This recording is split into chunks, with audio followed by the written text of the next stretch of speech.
So if we look at the inflation rate on the housing piece of this, which is 40% of the PCE, the inflation numbers, it should be flat. Okay, my next opinion is the inflation rate. So here's two big pieces of the puzzle that just came out. One piece came out today.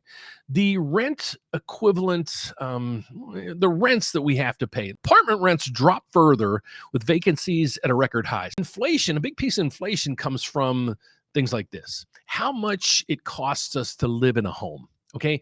Well, over the past year or so, here's what we've seen. And I'm going to do a full report on this at the closing bell. But the national median rent for apartments fell 1%. We're now down 5.2% from the highs that we saw during COVID. So if we look at the inflation rate on the housing piece of this, which is 40% of the PCE, the inflation numbers, it should be flat. It should be zero.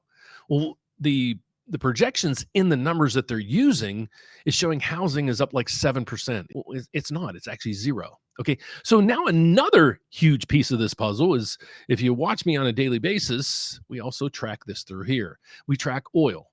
Okay. Oil. Why? Well, this gives us inflation. Okay. Oil's in almost everything. So we had during COVID, oil prices were about $85, $90 a barrel, teetering on possibly hitting 100.